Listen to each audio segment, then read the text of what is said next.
Good morning, students. Today our topic characterization of nanomaterials.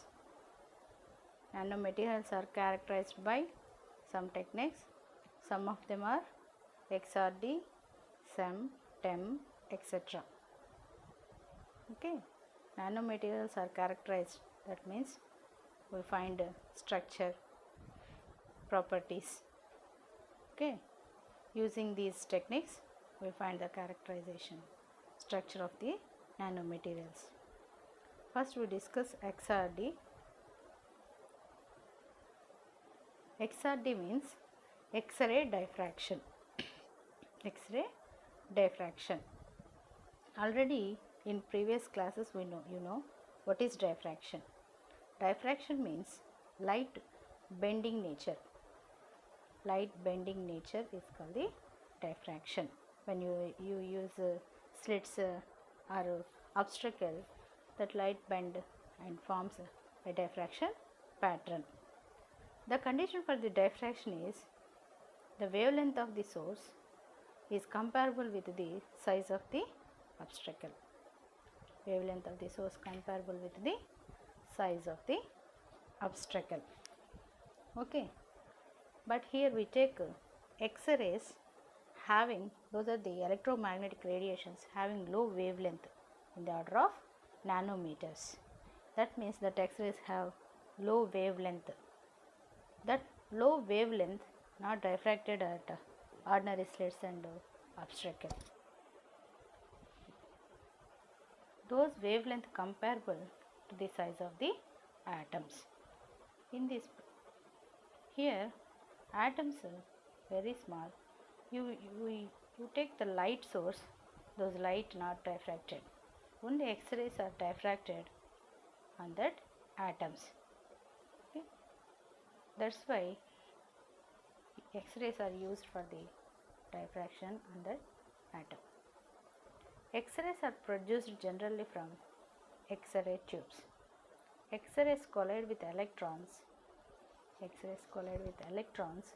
Some photons from the incident beam will be deflected away from the directed they travel originally. Diffracted waves from different atoms can interfere. Diffracted waves when X-rays are incident on that electron, collide with electron. Those takes place diffraction. Those diffracted waves from different atoms can interfere with each other, and the resultant intensity is maximum.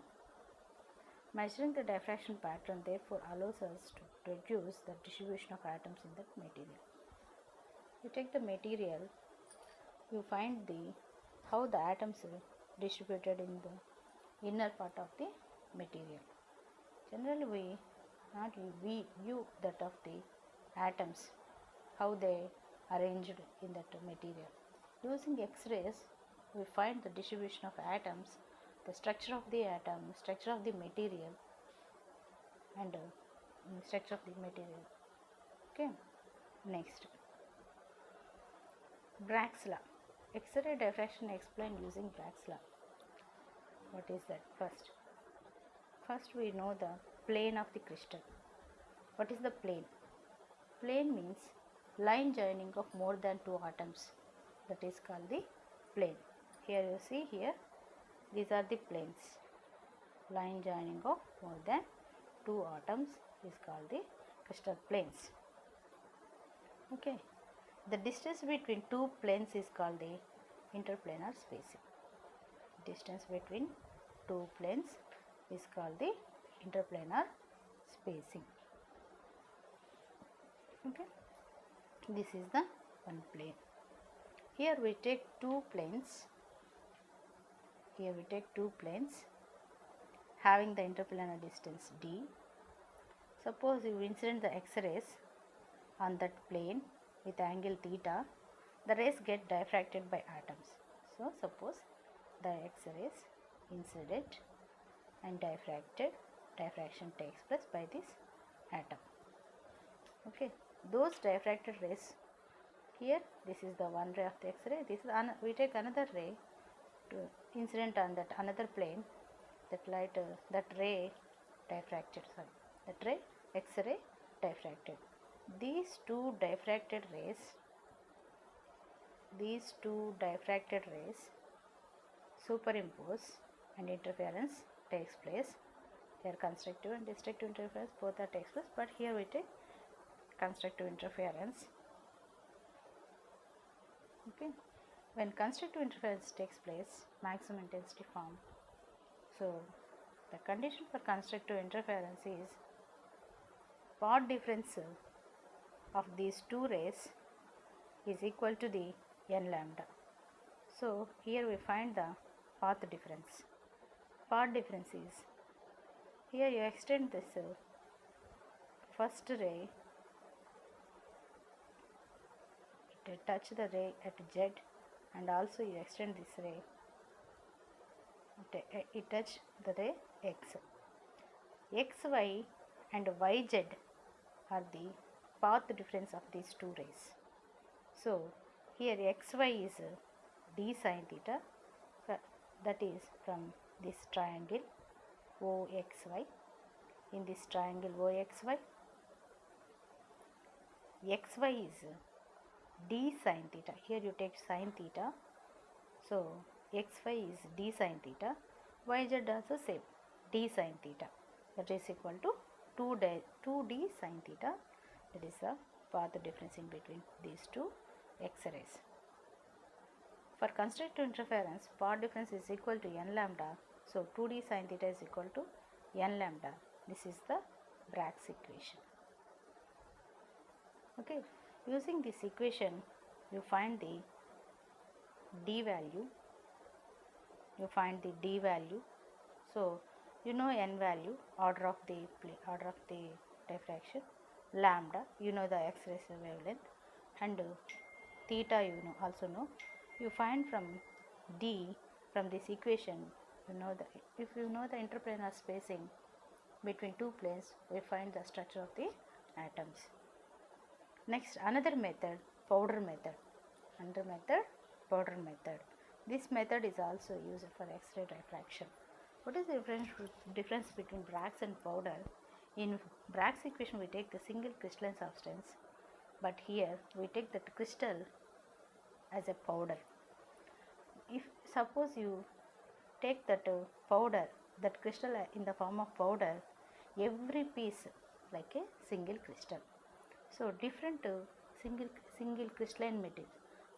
That means in this the sample is usually in a powder form consisting of a fine grains. Fine grains is single crystalline material. Every piece like a single crystalline substance. So every crystal takes Bragg's equation. The technique is also widely used for studying particles in liquid suspensions or polycrystalline solids.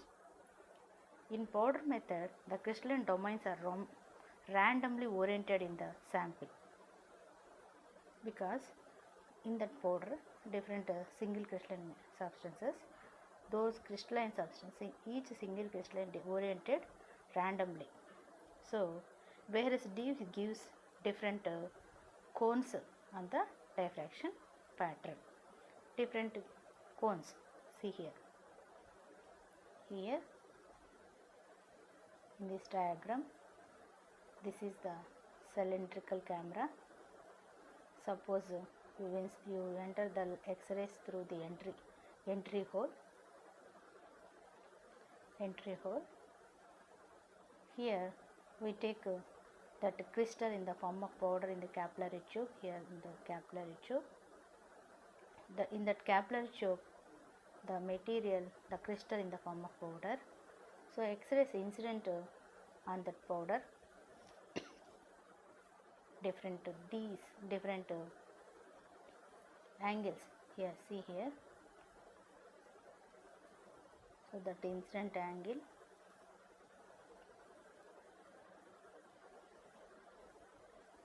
see this, the X-rays incident on this capillary tube, and diffraction takes place.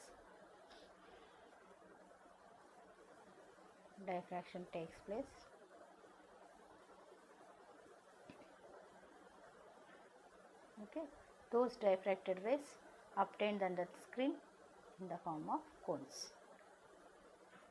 Obtained the diffracted rays in the form of cones. The angle theta corresponding to particular pair of arcs. So these particular pair of arcs, so this is the arc,